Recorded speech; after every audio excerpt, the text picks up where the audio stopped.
Hello, hello les amis, bienvenue à notre résumé de la leçon de l'école du sabbat, 13e semaine. Nous arrivons à la fin de ce trimestre. Avec John Peckham, nous avons fait ce parcours par rapport à l'amour et la justice. On a vu, à mon avis, beaucoup plus l'amour que la justice, mais c'était vraiment très intéressant.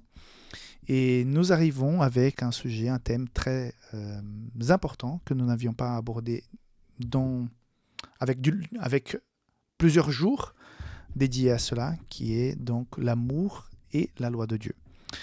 Est-ce que quand on aime, quand on sent l'amour de Dieu, est-ce qu'il faut avoir un cadre? Est-ce que l'amour ne nous rend pas libres? Et pourquoi avoir des cadres si on a la liberté en Christ? Et pourquoi avoir des contraintes si la grâce de Jésus nous a touchés? Donc on va voir un petit peu cette semaine quel est le rapport entre l'amour et la loi.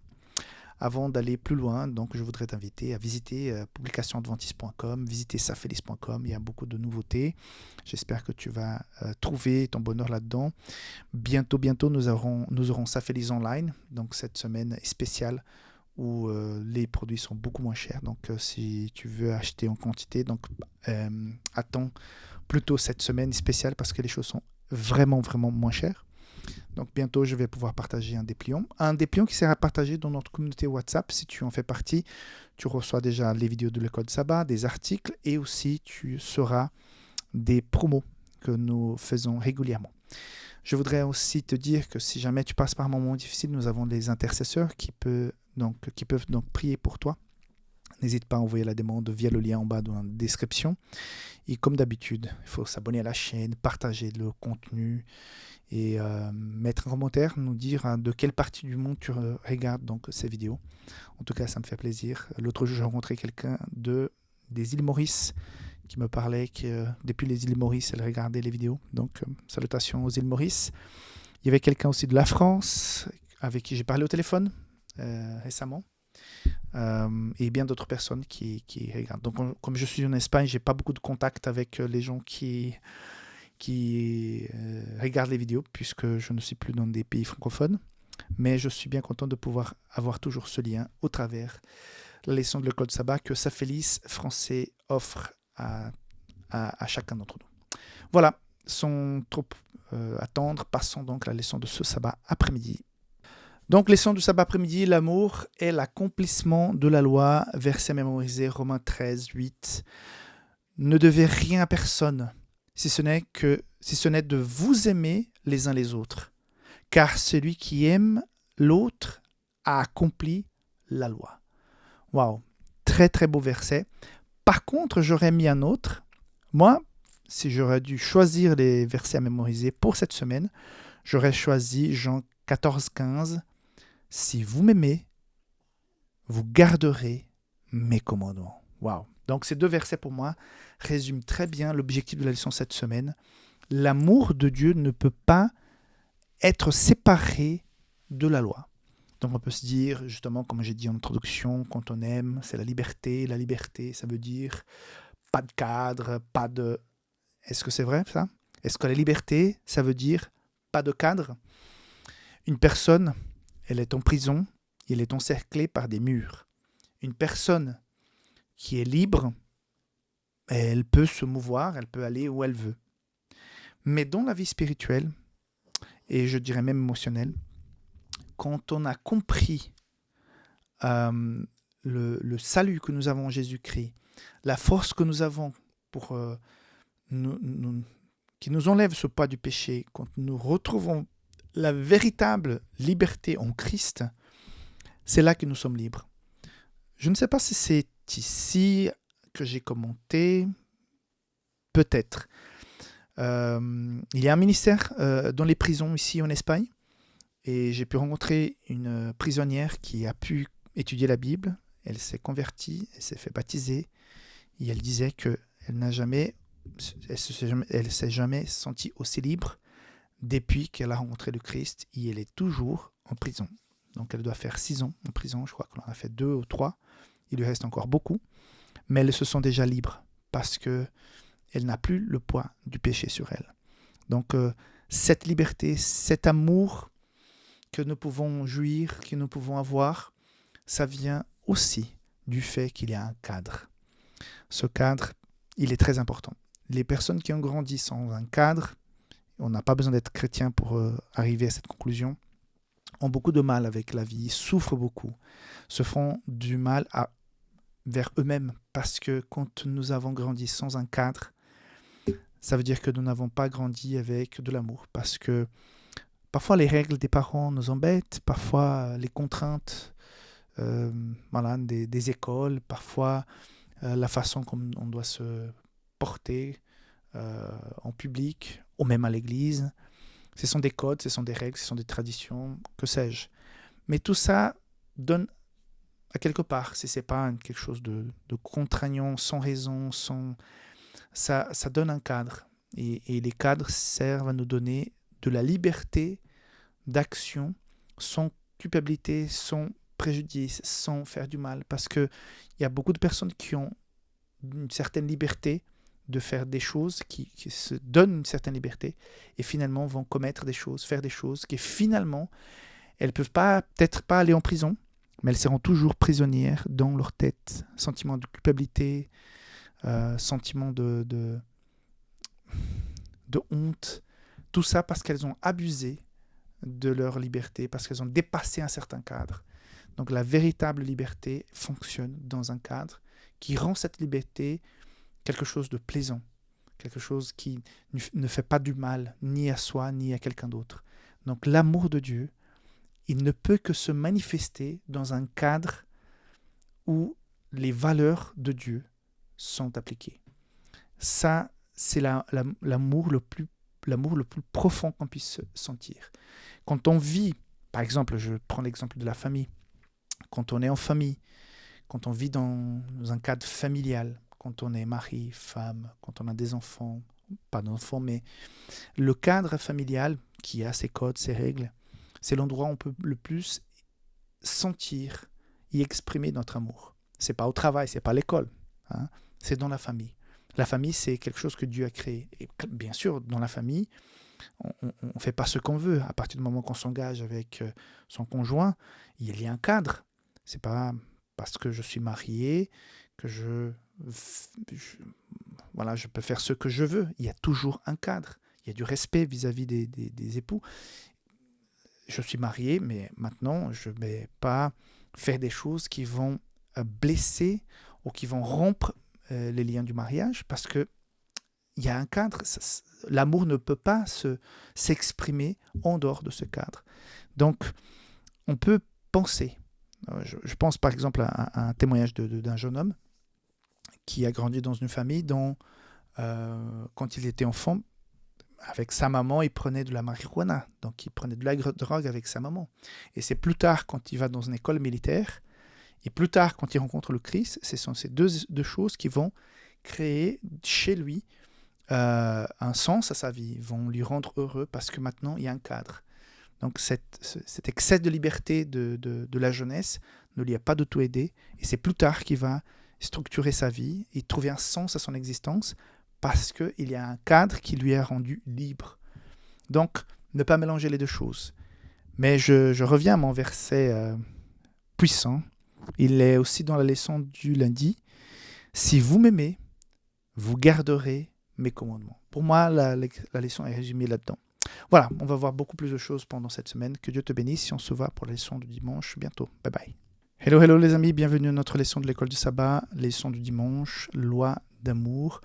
Dans cette leçon, on va mettre un petit peu plus le cadre par rapport à la loi de Dieu en expliquant quelque chose qu'on connaît déjà pas mal, que les 10 commandements sont divisés en 2 parties. Cette relation, la première partie, les 4 premières relations avec Dieu, la deuxième, 6 dernières relations avec notre prochain, et qu'elles sont résumées dans Matthieu 22, 37 à, on peut lire même à 40, mais 22, 37, tu aimeras le Seigneur ton Dieu de tout ton cœur, qui résume donc les 4 premiers. Tu aimeras ton prochain comme toi-même, Matthieu 22, 39, qui résume les 6 derniers. Et verset 40, de ces 2 commandements dépendent toute la loi et prophètes. Donc, pour dire que les commandements de Dieu sont à la base de notre relation avec lui. Parce que les commandements, ce n'est pas une liste de règles, ce sont des valeurs. Les valeurs d'une personne, d'une communauté, d'une ville, d'une entreprise, représente l'essence, ce qui est dans le cœur des gens qui font partie de cette entité ou ce qui fait partie de la façon de vivre d'une personne. Donc les valeurs reflètent le caractère de la personne ou de l'entité. Donc ici, les commandements, ce n'est pas une règle à suivre à la lettre. Il y a dans chaque commandement des valeurs qui sont derrière. Quand il est écrit qu'il ne faut pas porter un faux témoignage, donc il faut vivre dans la vérité. Il faut vivre en étant le plus clair, honnête avec les personnes. Donc voilà, ce n'est pas ne pas faire quelque chose, c'est vivre d'une façon pleine par rapport à ça. On pourrait appliquer ça à tous les commandements. Mais voilà. Il y a cette question ici qui est posée. On n'a pas besoin d'observer la loi, il suffit d'aimer Dieu et d'aimer les autres. Pourquoi cette idée n'a-t-elle aucun sens? C'est la question qui nous est posée pour qu'on puisse réfléchir. Moi, pour répondre à cette question, j'ai été en train ici de réfléchir.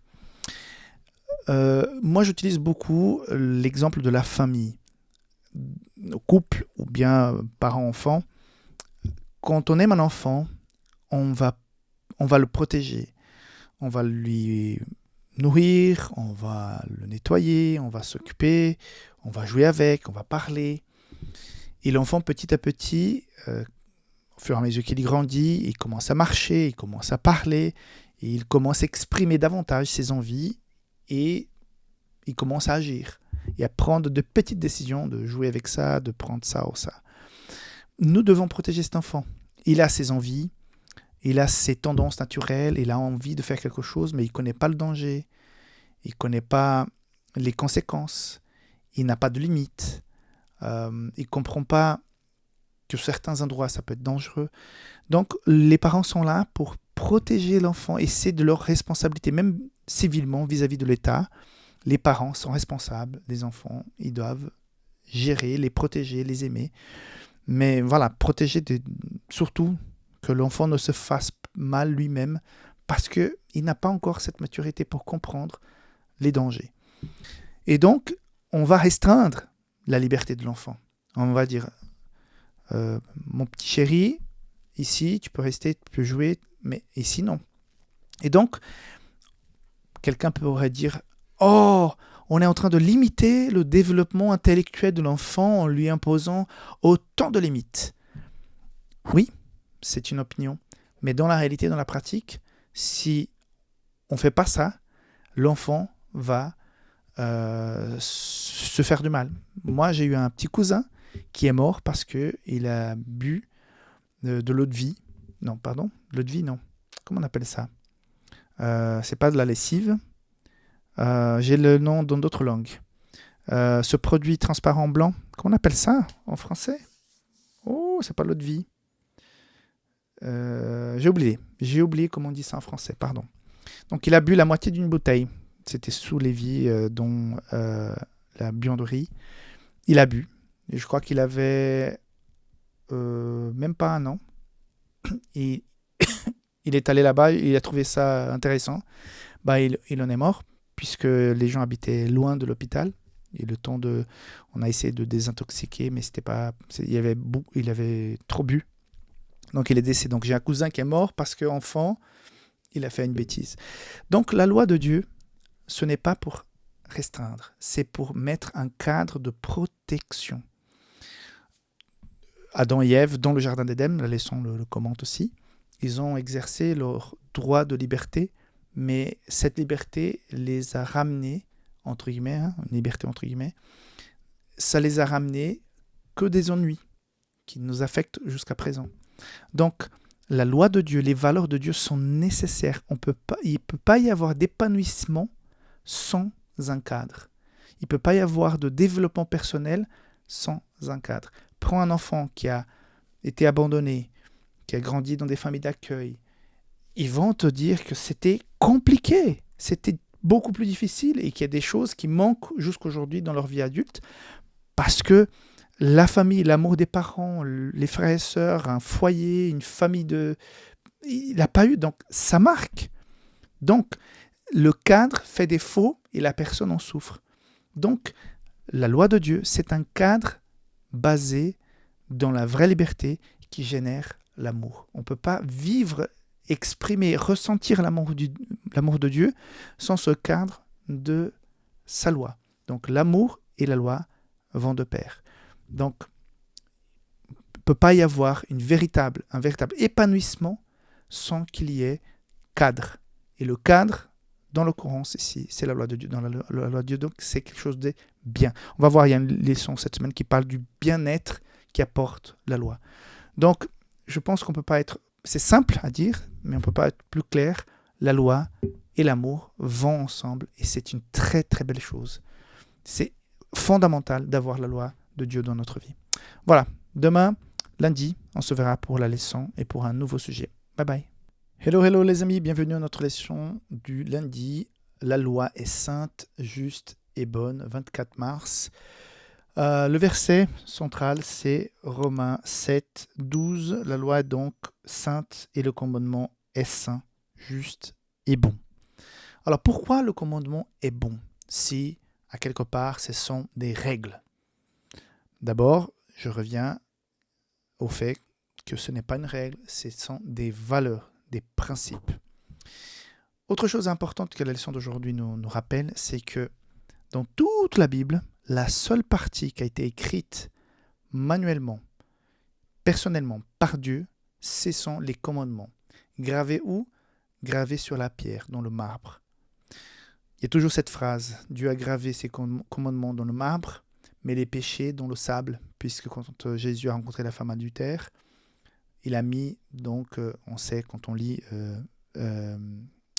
Jésus-Christ, donc qui met les péchés de ces personnes qui sont là pour accuser la dame, Marie. Donc, voilà, la loi est dans le marbre, le péché dans le sable. Et donc, ça veut dire quoi que la loi est juste, bonne et sainte? Pourquoi elle est bonne? J'utilise souvent l'illustration, vous connaissez tous, c'est le miroir. Pour moi, à chaque fois que j'essaye d'expliquer l'importance de la loi de Dieu, du cadre de Dieu, je pense au miroir, parce que le miroir a une fonction extrêmement importante. Que ce soit chez nous, que ce soit dans la voiture, que ce soit ailleurs, le miroir exerce une fonction vraiment importante, parce que il nous reflète la vérité. À partir du moment où un miroir ne reflète pas la réalité, il est dangereux. Ces miroirs-là, il faut aller que dans les musées pour les voir et pour s'amuser. Parce qu'il va déformer l'image de ce miroir-là que dans les musées. Parce que dans la vraie vie, on a envie de savoir comment on est. Imagine-toi que chaque matin, tu te réveilles, tes cheveux sont explosés, tu as le visage pas du tout joli, tu as une mine mais terrible, et tu regardes sur un miroir transformant. Et comme les filtres que nous avons aujourd'hui sur Instagram, que les gens utilisent beaucoup. Donc le miroir te envoie une image en montrant que tu es parfait, parfaite. Cheveux bien coiffés, le visage impeccable, et tu pars avec une fausse image de toi, et tu vas penser que tu es comme ça, mais véritablement tu es en train de mentir à toi-même, puisque ce miroir, il ne dit pas la vérité, il cache la vérité. Donc un très bon miroir, c'est celui qui montre la vérité. Quand tu es dans une voiture, que tu regardes les rétroviseurs, tu crois que c'est la réalité que le miroir te reflète. Si ce n'est pas la vérité, tu peux avoir des accidents. Donc c'est important que les miroirs de voiture puissent te renvoyer exactement ce qui se passe derrière ou à côté. Autrement, tu vas avoir un accident. Et les miroirs nous empêchent d'avoir souvent des accidents parce qu'on voit le danger, on voit certaines choses. Puisqu'on est assis, on ne peut pas tourner la tête. Donc le miroir est très important. La loi de Dieu, c'est un miroir qui montre la réalité. C'est-à-dire que si je suis en train de faire quelque chose qui va contre les valeurs de Dieu, la loi va me le dire. Écoute, mon cher, là, tu regarde, tu as envie de certaines choses. Mais la parole de Dieu nous fait réfléchir par rapport à ces commandements qu'il ne faut pas envier ceux qui ont les autres. Il faut que tu vives avec ce que tu as, mais pas envier ni une personne, ni des objets. Et donc, la loi de Dieu va te renvoyer ce message. Attends, mais je suis en train de trop envier, quoi. Ça dépasse la normalité. Il y a l'admiration, mais là, c'est l'envie. J'ai envie de remplacer la personne, de prendre la place de quelqu'un d'autre, pardon, et de prendre des choses qui ne sont pas à moi. Donc, c'est la loi de Dieu qui reflète, qui me dit, voilà, ça ne va pas, ça ne joue pas. Donc, la loi de Dieu, elle est bonne parce qu'elle dit la vérité. La loi de Dieu, elle est bonne parce qu'elle met un cadre. Il nous donne cette liberté d'action dans ce cadre. Et c'est ça qui permettra l'épanouissement. Et parce qu'elle nous dit la vérité. Donc, la loi de Dieu est extrêmement importante. Parce qu'aujourd'hui, nous sommes dans un monde d'images, de fausses images. Dans les réseaux sociaux qu'on a beaucoup en ce moment, on regarde beaucoup, on voit qu'il y a beaucoup de choses qui ne sont pas vraies, qui sont truquées, qui sont surjouées. La loi de Dieu ne surjoue pas, elle les cache, elle te dit la vérité. Tu es en train d'avoir d'autres idoles dans ta vie qui prennent tout le temps que tu as, toute ton énergie vive, tu mets sur... tu es en train d'idolâtrer l'argent, le travail, une personne, un lieu, un style de vie, et tu vois que ça a pris toute la place dans ta vie. Les commandements, les valeurs qu'on retrouve dans les 10 commandements vont te dire, attends, écoute, ça ne va pas. Tu es en train de mettre autre chose devant l'amour de Dieu, devant Dieu lui-même, et ça ne va pas jouer. Donc, et là, on se réveille, on retrouve un peu les esprits, et on met vraiment l'église au milieu du village. Mais qui nous a réveillés? Qui nous a montré que ça allait pas? La loi de Dieu qui est bonne, juste et franche avec chacun d'entre nous. Que Dieu te bénisse, que cette loi puisse te faire du bien, même si parfois elle nous révèle des choses assez dures, mais elle est vraiment importante. On se voit demain pour la suite. Bye bye. Hello les amis, bienvenue à notre leçon du mardi, la loi et la grâce, c'est la suite de ce que nous avons vu hier. Hier, je vous ai expliqué que la loi était comme un miroir qui montre la vérité. Aujourd'hui, c'est la séquence. Une fois qu'on va devant le miroir, qu'on le regarde pour savoir ce qui ne va pas, on voit qu'on a une tache sur le visage. Elle fait quoi la loi? Est-ce qu'elle va te nettoyer? Non, pas du tout. La loi s'arrête dans l'information de ce qui ne va pas.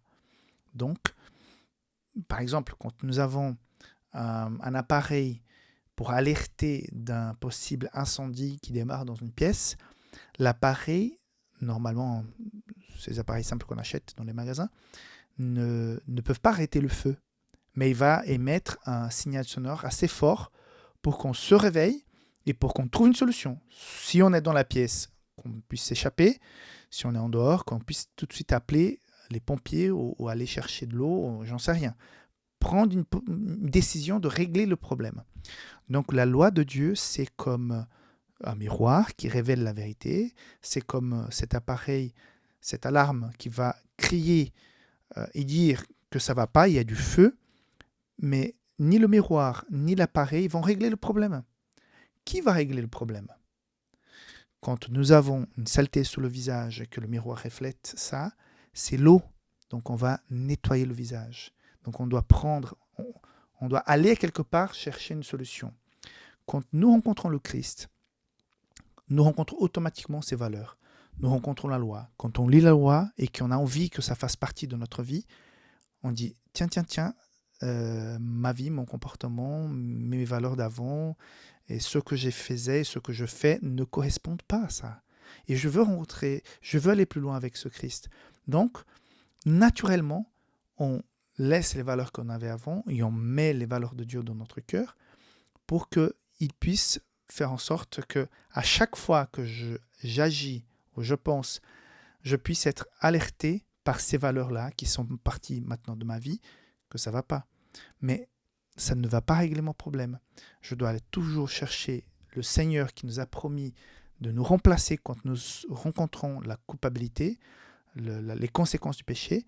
Ce Dieu, en Jésus, va dire « Ok, tu es coupable, tu es responsable, mais je prends ta place. » Ça, c'est la grâce. Donc la loi me rend attentif, me réveille, me révèle que j'ai un péché, que j'ai commis un péché, que ça ne va pas. Mais ça s'arrête là. La loi s'arrête dans la révélation, dans la mise à jour de notre conscience concernant quelque chose. Mais pour régler ce problème, il faut chercher le salut en Jésus-Christ. Donc, tout simplement, la loi est essentielle pour rencontrer la joie et la paix et la grâce et la liberté. Sans la loi, on peut pas se rendre compte que nous avons besoin du Christ. Sans la loi, le Christ, à quoi il sert? Pourquoi il est venu mourir sur une croix? Pourquoi il y a tellement d'engagement de sa part? Parce qu'il est venu nous sauver. Et donc, une fois que je comprends que ça ne va pas, mes valeurs ne correspondent pas aux valeurs de Dieu, je vais chercher la solution. Et la solution est la grâce en Jésus-Christ. La leçon nous dit tout simplement ça aujourd'hui. Elle finit, il y a une question. Quel est votre espoir concernant le jugement? Une fois que tu connais ça. Or, à quelque part, à chaque fois que je lis la parole de Dieu, que je lis les commandements de Dieu, que je pense aux commandements de Dieu, à quelque part, entre guillemets, il y a un jugement. Je juge moi-même. Parce que j'ai un paramètre. Quand je prends ce paramètre, je dis, tiens, ça va pas, ça. Ça va vraiment pas du tout. Mais maintenant que je suis conscient, je vais chercher la solution. Je dis, Seigneur, je me suis rendu compte à travers ta parole, à travers tes lois, et je viens te demander pardon. Là, tu m'as réveillé avec tes valeurs. Mais je suis un réveillé inquiet. Je suis un réveillé qui souffre parce que je ne peux pas régler ce problème. Ni de la culpabilité, ni de la tendance que j'ai. Seigneur, viens avec moi. Et là, la grâce te remplit et change ton existence. C'est ça, la loi et la grâce. Ça va de pair. Elles sont inséparables. Dieu te garde, on se voit demain pour la suite. Bye bye. Hello les amis, bienvenue à notre leçon de l'école de sabbat. Aujourd'hui, mercredi 26 mars, l'amour et l'accomplissement de la loi. Le verset aujourd'hui principal, en tout cas pour moi, donc Matthieu 23, verset 23. « Malheur à vous, scribes et pharisiens, hypocrites, parce que vous payez la dîme de la menthe, de l'âneth, de cumin, et que vous laissez ce qui est plus important dans la loi, la justice, la miséricorde et la fidélité. C'est là ce qu'il fallait pratiquer, sans négliger les autres choses. » Donc ce verset résume très bien la leçon d'aujourd'hui, puisqu'il est question de la partie pratique de la loi. La loi te révèle qu'il y a un souci. Tu vas vers Jésus-Christ pour régler ce souci, cette saleté. Et une fois que tu es propre, tu fais quoi? Tu restes assis sur ton fauteuil et tu regardes ton passé?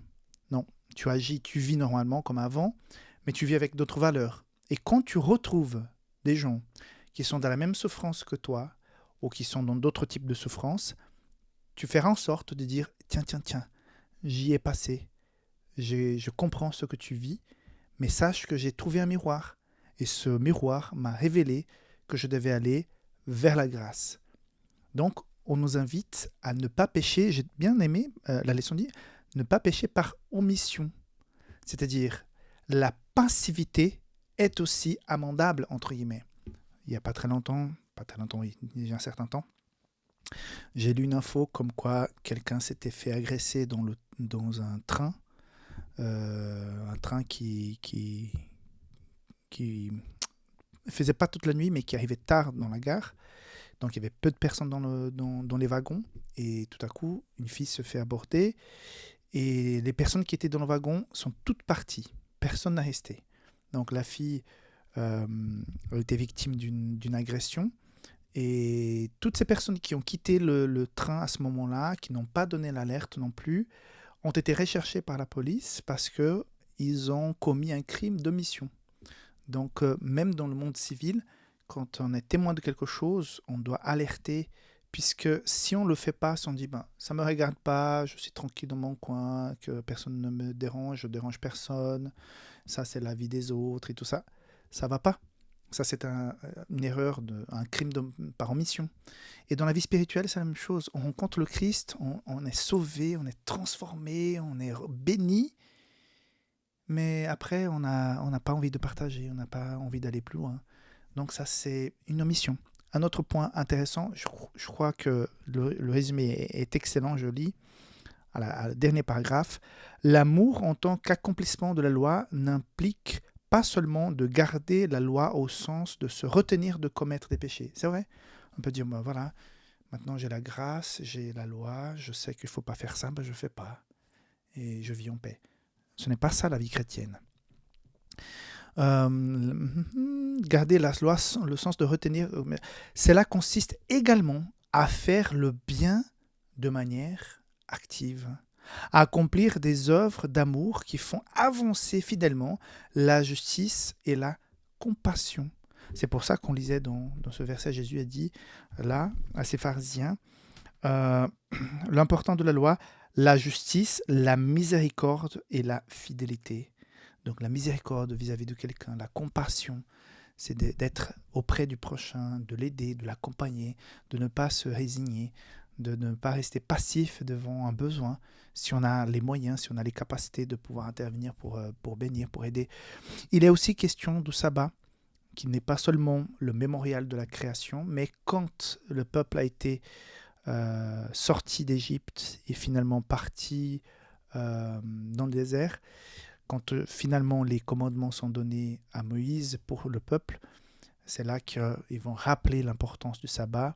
Et le sabbat, à ce moment-là, en plus d'être le rappel de la création, est aussi le rappel de la libération. Maintenant, ils peuvent observer le sabbat parce que c'est le jour du Seigneur. Vous n'êtes plus esclaves, vous êtes chez vous, vous êtes les enfants de Dieu. Et le sabbat, c'est la liberté. Le sabbat, c'est un jour 100% pour Dieu, pour la famille, pour toi, pour que tu puisses te restaurer émotionnellement, spirituellement. C'est un jour spécial. Et donc, quand on vit cette valeur, on ne vit plus pour nous parce que ce jour-là, c'est pour Dieu. Et automatiquement, quand on le fait pour Dieu, Ésaïe 58 nous rappelle aussi que je ne cherche plus mes propres intérêts. Je suis dans la compassion. Je suis dans la compassion des commandements. Je suis aussi au service. Je suis aussi attentif aux besoins qui sont autour de moi. Voilà tout ce que je voulais partager avec vous par rapport à la journée d'aujourd'hui. Que Dieu te bénisse, on se voit bientôt pour la leçon de jeudi. Bye bye. Hello les amis, bienvenue. Notre leçon de l'école de sabbat poursuit. Donc avant tout, aimez-vous ardemment les uns les autres. Jeudi 27 mars. La leçon d'aujourd'hui, elle est très simple, très directe. Jacques 2:8. Si vous accomplissez la loi royale selon l'Écriture, tu aimeras ton prochain comme toi-même, vous faites bien. L'amour vis-à-vis de son prochain, c'est l'expression maximale de la puissance de l'Évangile en nous. Je vais rentrer dans les détails. Il y a une directe relation entre ta relation, ma relation avec Dieu et l'amour que je vais porter vis-à-vis de quelqu'un d'autre qui n'est pas moi-même. C'est vrai que c'est plus facile d'aimer sa famille, en l'occurrence moi-même, c'est plus facile d'aimer ma femme, mes enfants, mais le véritable évangile, il consiste à qu'on puisse aimer notre prochain. Et là, la leçon, il y a une phrase, mais vraiment cache. Quand nous aimons le monde, comme le Christ a aimé le monde, alors nous sommes qualifiés pour le ciel. C'est fort, hein? J'ai besoin de plus de cet amour. Donc, c'est direct. Plus je suis égoïste, et toi qui m'écoutes maintenant, qui me regardes, tu sais très bien à quel niveau va l'égoïsme dans ton cœur. Je ressens en moi-même, plus je me rapproche de Dieu, plus je suis sensible à la souffrance, aux besoins de mon prochain. Plus je suis loin de Dieu, plus je suis insensible aux personnes qui sont dans le besoin. Je pense beaucoup plus à moi et moins aux autres. Et ça révèle automatiquement notre relation avec Dieu. Il est impossible d'être envahi par la grâce et l'amour de Dieu et être complètement insensible aux besoins des autres. Il y a quelque chose qui ne va pas. L'auteur aussi va dire quelque chose de très intéressant. La loi d'amour elle-même, exprimée de manière harmonieuse dans toutes les Écritures, ne se contente pas de nous ordonner de nous abstenir de faire du mal, elle nous pousse aussi à agir de manière à révéler l'amour de Dieu aux autres, non seulement aux autres membres de l'Église ou de la famille, aux amis proches, mais aussi au monde dans son ensemble, lui qui a désespérément besoin d'un véritable témoignage chrétien. Quand j'ai vécu ma conversion, J'étais tout feu, tout feu, tout flamme. Et pendant cette période, je pense que je prêchais plus l'Église que l'amour de Dieu. Je ne parlais que de l'Église, que des choses que j'avais découvertes dans la Bible, les commandements de Dieu, les croyances adventistes. C'était bien, je vivais mon expérience de conversion et tout, mais j'étais, malgré toute cette passion, j'étais dans la passion, mais j'étais quand même toujours insensible aux besoins de l'autre. Et c'est au fur et à mesure où je me suis rapproché davantage de Dieu que de la doctrine en elle-même, que j'ai ressenti le processus de conversion s'établir dans ma vie. Et je me suis rendu compte que j'étais de plus en plus sensible à la souffrance et aux besoins des autres. Parce que quand tu te rapproches du Christ, il n'y a pas photo. On se rapproche aussi de ce qu'il faisait, de sa nature qui est celle d'aimer, même ceux qui ne méritent pas, selon notre regard, d'être aimés. C'est quelque chose de incroyable. Donc, fais une analyse. Quel est le niveau d'égoïsme auquel tu es soumis aujourd'hui? Attention, si tu constates que tu penses beaucoup plus à toi et tu te donnes très peu, tu ne te laisses pas attraper par ce virus de la bonté, soit par rapport à tes revenus, par rapport à ton temps, par rapport à tes connaissances, par rapport à des choses que tu pourrais faire ou dire qui pourraient bénéficier d'une personne. Donc si tu te retiens énormément, je ne dis pas par rapport à ceux qui sont timides, tout ça, la timidité, c'est une chose. Même les timides peuvent aimer, peuvent aider, peuvent participer. Mais quand consciemment tu te mets dans cette zone de confort et tu ne veux pas en sortir, je te dis, là, il y a un problème spirituel. Là, il y a quelque chose qu'il faut dire au Seigneur. Seigneur, voilà, je me sens extrêmement égoïste. Remplis-moi de ton amour, de ta présence, pour que je puisse véritablement aimer le prochain. Et là, je pense qu'on s'approche de la même nature qu'avait le Christ. On ne sera jamais comme le Christ, mais on commence à vivre, à respirer un peu ce qu'il vivait.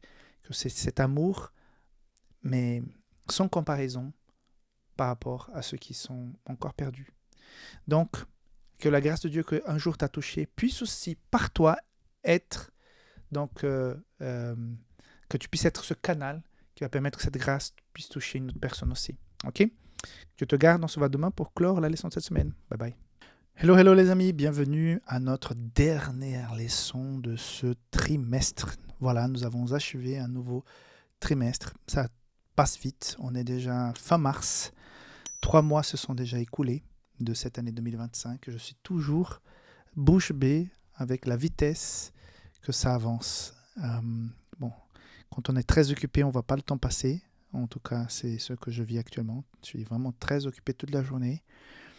Et c'est vrai que quand je me rends compte, en plus, ici en Espagne où je vis actuellement, les gens mangent à 2h30, 3h.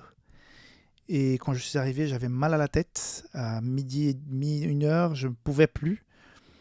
Mais maintenant, je me suis habitué et on commence à travailler à 8h du matin. Et parfois, je me rends compte qu'il est dans 4h de l'après-midi, j'ai rien mangé. Et c'est toujours intense. Et le temps passe trop vite. Après, quand je descends manger en bas, après quelques heures, c'est déjà l'heure de partir. Donc, ça va trop vite. Ça va trop vite. Donc, pourquoi je disais ça? Je ne sais pas. Ah oui, parce qu'on finissait le trimestre, bien sûr. Résumé de la leçon de cette semaine pour pouvoir lire une petite partie du récit de la citation d'Ellen White. Donc, l'amour et la loi vont ensemble, vont de pair. Il n'y a pas de liberté s'il n'y a pas de cadre. Ce cadre, c'est la loi. Mais le cadre ne sauve pas. Quand on découvre le cadre, c'est ce miroir qui nous montre que nous avons un problème. Pour régler ce problème, nous avons vers le Christ. Le cadre, le miroir dit, mais écoute, je peux pas, je montre que tu as un problème, je ne peux pas le régler, mais vas-y chez le Christ. Je vais chez le Christ, je lui dis, Seigneur, je suis maintenant réveillé. J'étais réveillé par la loi, j'ai été réveillé par le miroir qui m'a dit que ça n'allait pas. J'ai compris, s'il te plaît Seigneur, je ne peux pas régler mon problème moi-même. Peux-tu m'aider? Jésus vient, te purifie, te transforme, te baptise avec son Saint-Esprit et tu es une nouvelle personne. Mais, une fois que nous avons vécu cette vie, on passe à vivre avec ce cadre, il fait partie de notre vie et ça nous rend libres. Mais en même temps, on ne peut pas nous cacher. On vient de vivre quelque chose de fantastique. Le Seigneur nous invite à faire en sorte que d'autres personnes puissent reconnaître dans sa loi ce miroir pour pouvoir aussi avoir leur vie changée. Et Dieu va t'utiliser pour faire ça. Et c'est pour ça que nous avons clôturé la semaine en disant que sans une vie d'intérêt pratique, réel, par rapport à notre prochain, il y a peut-être un problème fort, fondamental, dans notre cœur par rapport à notre relation avec Dieu. Parce que l'amour de Dieu nous fait automatiquement aimer le prochain et s'inquiéter du prochain et faire en sorte d'apporter quelque chose pour que le prochain puisse savoir ce qu'il a besoin.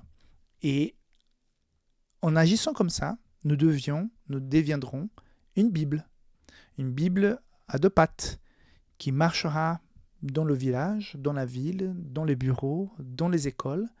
Et les gens verront cette Bible marcher, mais en fait c'est toi. Mais elles verront en toi les valeurs de la parole de Dieu. Parce que tu es dans un cadre de la loi qui te rend libre.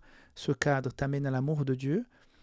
Et cet amour de Dieu te rend sensible aux besoins du prochain. Et là, tu vas agir de façon à faire en sorte que le Christ puisse rayonner par rapport à toi. Et la citation d'Ellen White, quand nous aurons compris que nous sommes les collaborateurs de Dieu, nous ne rappellerons pas ses promesses d'une manière indifférente. Elles brûleront dans nos cœurs et brilleront sur nos lèvres. Mes amis, plus je me rapproche de Dieu, plus cette envie d'aider le prochain augmente. Ça brûle de l'intérieur. Pourquoi ? Parce que le Saint-Esprit transmet cette passion pour les vies. Est-ce que tu es passionné pour les gens ? Et peu importe l'âge, on peut faire du bien à n'importe quel âge, dans n'importe quelle circonstance. Qu'est-ce que tu peux faire autour de toi ? Quel est le bien que tu peux apporter naturellement, sans se forcer ? Naturellement autour de toi pour que tu puisses faire en sorte que les gens vivent mieux. Pour que, voilà, il y a peut-être une peine, un problème, une difficulté, un souci. Parfois même le fait de parler, d'écouter, la personne est déjà super contente. Ouais, quelqu'un qui s'intéresse à moi, quelqu'un qui m'écoute, rien que ça, c'est déjà balèze, quoi. C'est déjà fort. Donc, recherche ce que tu pourrais faire autour de toi pour faire en sorte que tu sois cette Bible de pâte qui marche et qui rayonne naturellement la grâce et l'amour de Dieu parce que tu as rencontré la justice, tu as rencontré la loi de Dieu, tu as rencontré cet être qui t'aime tellement, qui t'a donné cette liberté basée effectivement sur une loi qui n'est pas contraignante parce qu'elle recèle des valeurs profondes qui changent notre existence. Que Dieu te bénisse, que tu puisses vivre selon ces valeurs. On n'a pas peur du jugement de Dieu, de sa justice, parce qu'elle sera, mais super, ça sera tout naturellement un petit rapport que Jésus est rentré dans notre cœur et nous avons vécu comme Jésus aurait fait s'il était là, parce qu'on a suivi ces valeurs, on a suivi cet intérêt pour le prochain. Donc, qu'est-ce qu'on a peur du jugement de Dieu ? Mais zéro peur. Je suis avec lui. Je vis avec lui. Je marche avec lui. Je vis ses valeurs. Pas de souci. Dieu te garde. Et on se voit bientôt pour le deuxième trimestre. Donc, nous allons rentrer dans un autre sujet très intéressant. Il y aura des sujets prophétiques, des thématiques assez intéressantes avec beaucoup de symboles que nous retrouvons dans la Bible. Donc, ça va être très intéressant. On se voit donc bientôt. Bye bye.